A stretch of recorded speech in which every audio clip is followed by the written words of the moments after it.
que tu possèdes en toi afin d'accomplir certaines choses dans la vie. Maintenant, nous allons ouvrir nos Bibles dans Luc 4, le verset 18 à 19. S'il y a une personne qui est là pour gagner le temps, il peut déjà lire. Moi, c'est déjà pour le digital là. Si une personne est déjà là, pour gagner le temps, il peut lire. Luc 4, verset 18 à 19. L'Esprit du Seigneur est sur moi, parce qu'il m'a oint pour annoncer une bonne nouvelle aux pauvres.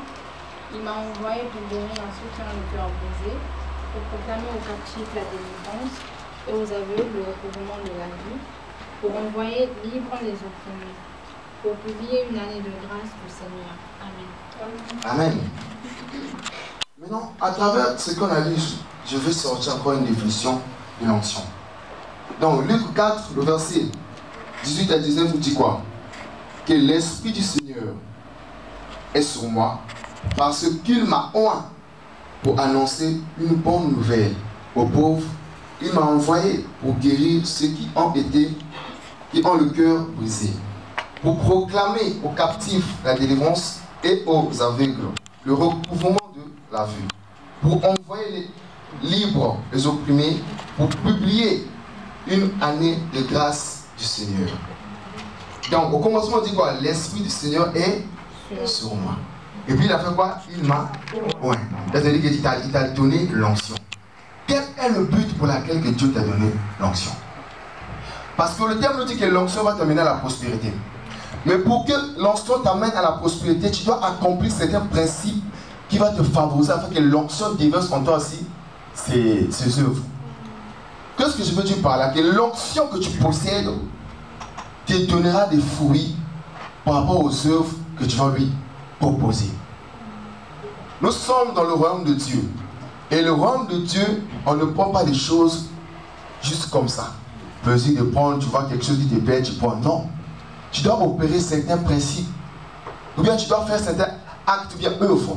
C'est pas avec l'onction de Dieu. Dieu a déversé son onction sur toi et il y a un but. Et là, le but ici, on lui dit bien, l'Esprit de Dieu est descendu. Afin quoi? D'apporter la bonne nouvelle. Parce que vous savez une chose, transformer la vie d'une personne, ce n'est pas par des paroles qu'on sort. Ce n'est pas, bien sûr, par nos actes qu'on peut toucher la vie d'une personne. Mais convaincre une personne de changer totalement sa vie, c'est la force du Saint-Esprit. Et c'est ça qu'on appelle l'onction. Maintenant, l'onction qui t'a été déversée aujourd'hui a besoin de tes œuvres, afin que cette onction aille de l'avant, afin que cette onction te donne ce qu'il te faut, afin que cette onction t'amène à la prospérité. Et ici, la prospérité, on a souvent tendance de croire, lorsqu'on parle de la prospérité, on parle toujours de l'argent. Non, quand on parle d'une vie prospère, ça dit une vie reçue. Une vie, c'est-à-dire là où tu ne souffres pas tout comme les autres. En fait, toi tu as la faveur, tu fais des choses avec simplicité. C'est ça qu'on appelle une vie prospère. Parce que la prospérité, ce ne dit pas seulement de l'argent. La prospérité peut être déterminée comme l'argent, comme le bonheur, comme la paix, comme la joie. C'est ça qu'on appelle la prospérité. Donc quand l'onction vient en toi, il t'emmène toutes ces choses afin que ta vie soit bonne, afin que tu vis une vie heureuse. Et donc, ce que nous avons lu, nous allons prendre comme définition, c'est quoi? Que l'onction signifie quoi? Être consacré par une responsabilité bien précise et recevoir toute la puissance qu'il faut afin d'accomplir cela. Parce que là, quand on lit Luc, ça veut dire que non, Jésus, lui, Dieu l'a donné l'onction, hein, afin que toi et moi, on soit sauvés. Donc l'onction que Dieu t'a donnée, il y a un but qui est là. Le but, c'est quoi? Que tu amènes les gens à travers Jésus. Le but, c'est quoi? Que tu sauves les gens. Le but, c'est quoi? Que tu guéris les malades. Et dans l'ancien temps, l'onction s'est représentée sous forme de l'huile. En fait, ce n'est pas l'huile qui donnait la force. L'huile, c'était juste, comment je peux dire, ça symbolise juste simplement. Il y a quelque chose de spirituel qui s'est passé. Parce que lorsqu'on te mettait de l'huile, ce n'était pas l'huile qui te donnait la force. C'était juste pour symboliser. C'était juste parce que ça s'est passé spirituellement. Et les gens dans ce monde physique ont besoin de voir certaines choses pour y croire. Parce que tout le monde n'a pas la capacité de voir les choses spirituelles. Et raison pour laquelle Dieu utilisait l'huile afin de prouver aux gens que non, la personne dont il a mis l'huile, je l'ai choisi pour faire quelque chose. Amen. Donc, Nous allons maintenant lire maintenant dans 1 Samuel, le verset 16. On va lire tout le chapitre. 1 Samuel, verset 16. Chapitre 1 Samuel, chapitre 16 plutôt. Tout le chapitre, on va lire. S'il y a une personne qui est là, peut déjà lire.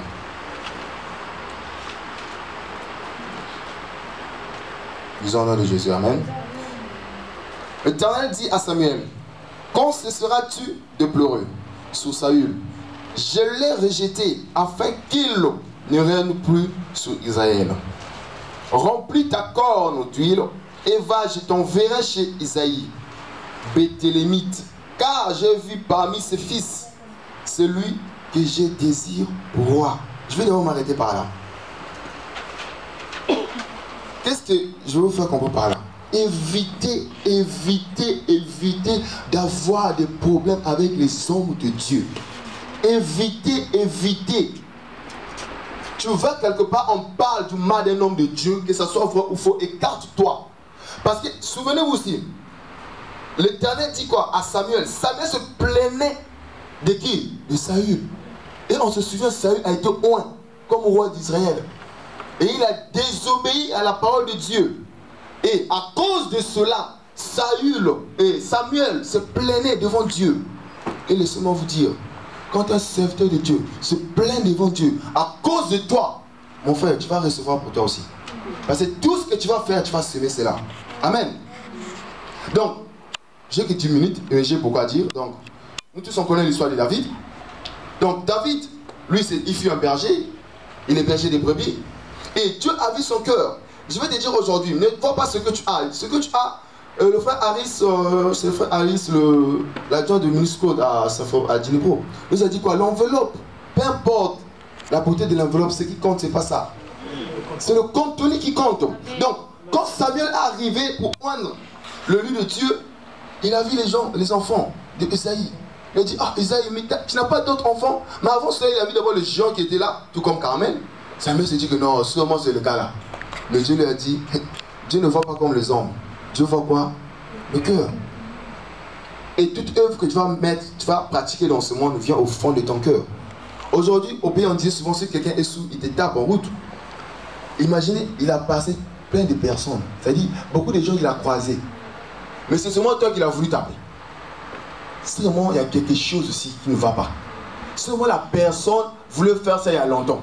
Mais vu qu'il n'avait pas la force et le courage, puisqu'il a pris l'alcool, il dit bon, aujourd'hui là je suis chargé, je vais taper le gars là. Il n'y a pas de hasard. C'est que le gars là avait vraiment quelque chose contre toi. Vrai ou faux? C'est pareil aujourd'hui.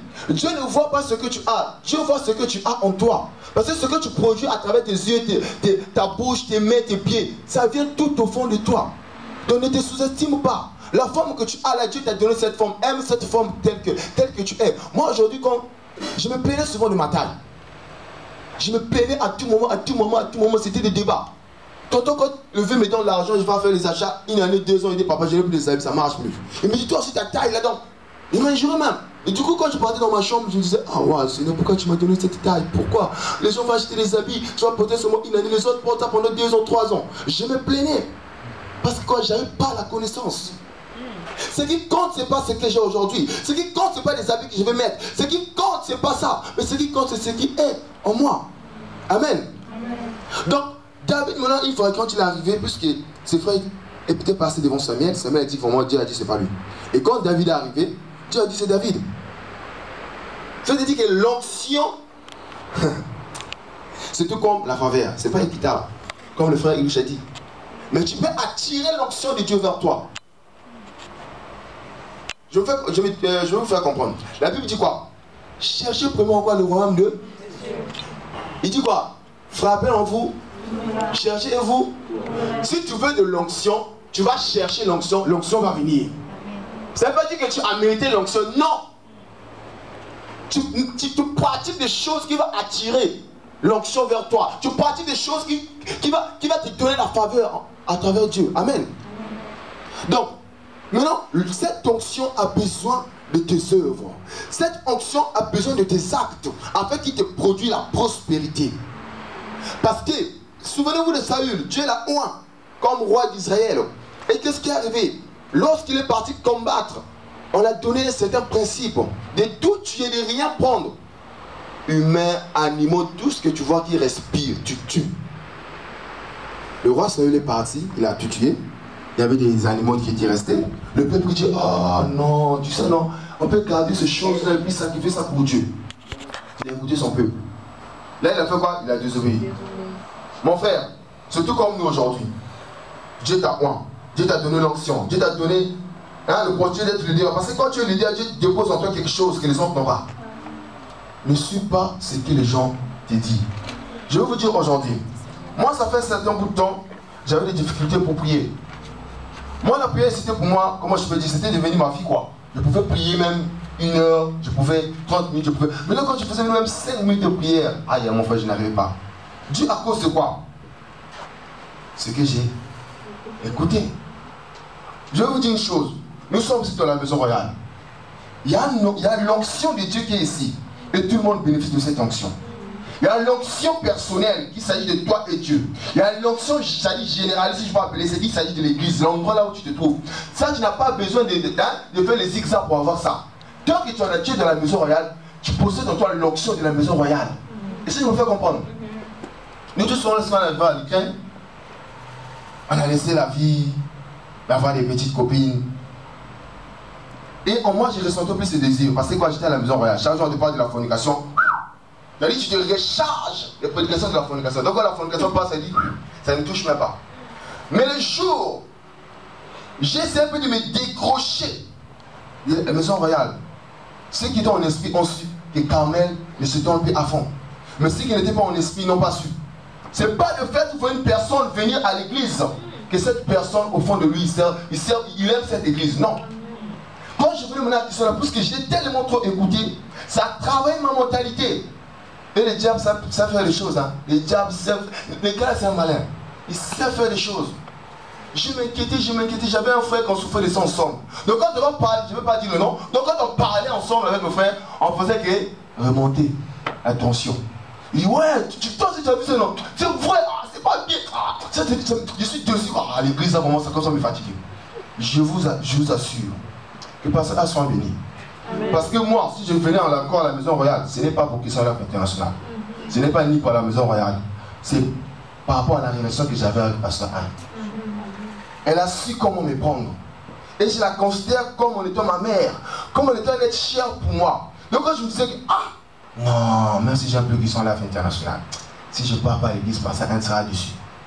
Je vous assure, si j'ai 10 000 bénédictions, 10% va aller chez le Pasteur Anne. Parce que c'est à cause d'elle que je suis ici. Je vous dis la vérité, je n'ai ni pas ni mon ni Dadi.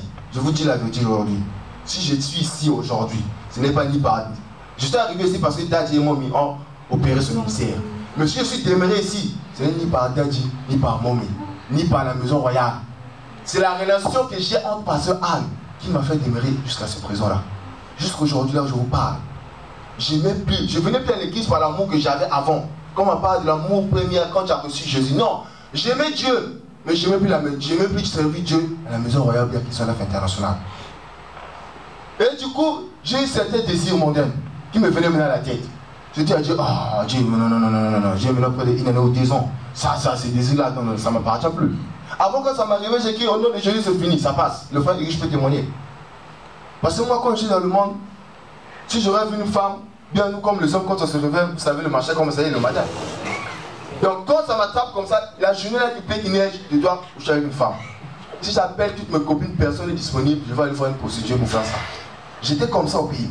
Donc du coup, quand je suis arrivé en Ukraine, le nom de Jésus a arrêté cela. Du coup, maintenant, je dis le nom de Jésus, ça n'a plus de fait.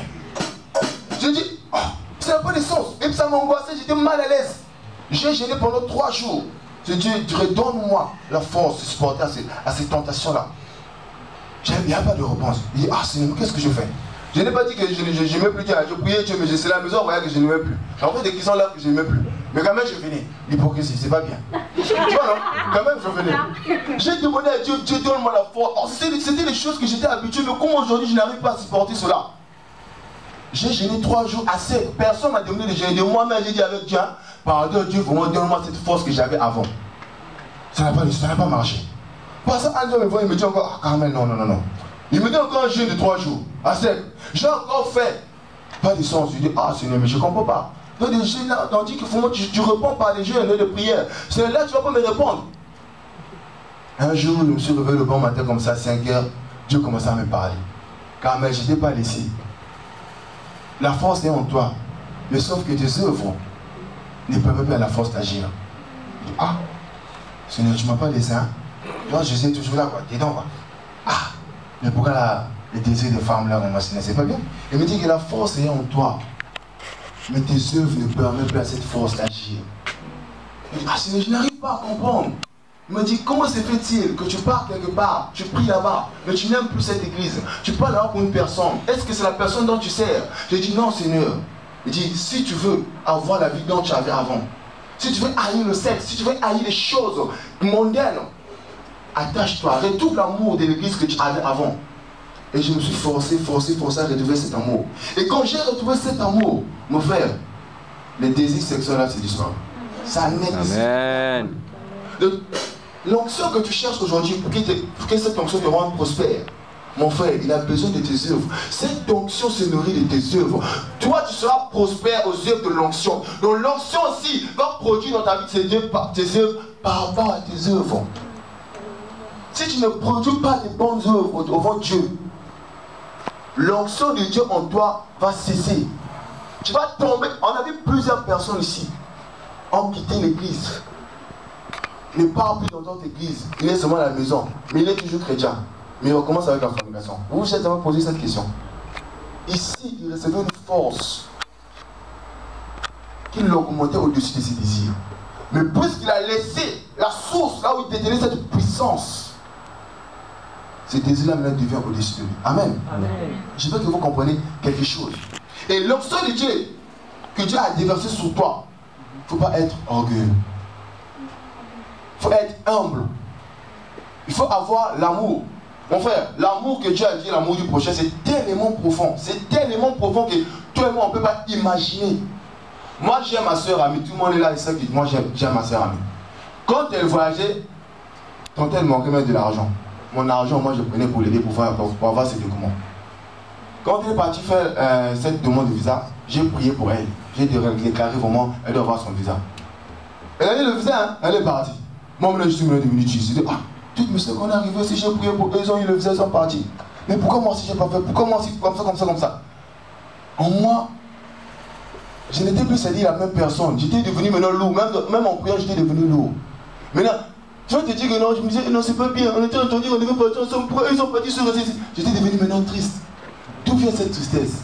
À cause parce que ma soeur, moi, que j'aime, a laissé le calme pour aller en France.